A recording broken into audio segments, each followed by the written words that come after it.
ലളിതേ, എടി ഞാൻ ഇൻസ്റ്റാഗ്രാമില് ഒരു 100 ഗ്രാം റീൽ ഇട്ടിട്ടുണ്ട്. അല്ല, 100ാമത്തെ റീൽ ഇട്ടിട്ടുണ്ട്. ലൈക്കും കമന്റും ഷെയറും ഒക്കെ തന്നെ എന്നെ ഒന്ന് കയറ്റി വിട്ടേക്കണേടി. കഞ്ഞി വെക്കുവാന്നോ? എടുത്ത് കളഞ്ഞിട്ട് എന്റെ റീല് കാണടി. ചേട്ടൻ അങ്ങനെ ഇവിടെ ഉണ്ട്. ഓ, ഒന്നും പറയണ്ടടി, ഭയങ്കര വഴക്കും മല്ലുവാ. തൊട്ടതും പിടിച്ചതും എല്ലാം കുറ്റമാ. പോരാത്തന് ഇപ്പൊ പുതിയൊരു അസുഖം തുടങ്ങിയിട്ടുണ്ട്, സംശയം.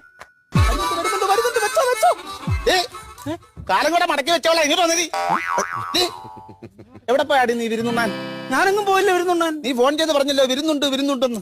അയ്യോ, നിങ്ങൾ ഇങ്ങോട്ട് വരുന്നുണ്ടെന്നാ പറഞ്ഞേ. അയ്യോ, അപ്പൊ ഞാനിങ്ങോട്ട് വരുന്നതാണ് നിന്റെ പ്രശ്നം. ഇല്ലോടി, അതാണ് ഞാൻ ജോലിക്ക് പോകുമ്പോ തലേണത്രയും വലുപ്പമുള്ള പൊതിച്ചോറത്തിനാണ് എനിക്ക് കെട്ടിത്തരുന്നത്. അയ്യോ, നിങ്ങൾ വയറ് നിറച്ച് കഴിക്കട്ടെന്ന് വിചാരിച്ചല്ലേ മനുഷ്യ വലിയ തരുന്നേ. നിന്റെ അടവ് നിന്റെ കയ്യിലിരുന്നാ മതി. ഉച്ചയ്ക്ക് ഞാൻ ചോറ് കഴിക്കുമ്പോൾ അധികം വരും. അത് ഞാൻ വൈകിട്ട് കഴിച്ചിട്ട് അവിടെ കിടന്ന് ഉറങ്ങാനല്ലോടി. അപ്പൊ നിന്റെ റീൽ അങ്ങ് നടക്കുമല്ലോ. നിനക്ക് വേണ്ടി ഏതോ തമിഴിന് എഴുതി തന്ന പാട്ട.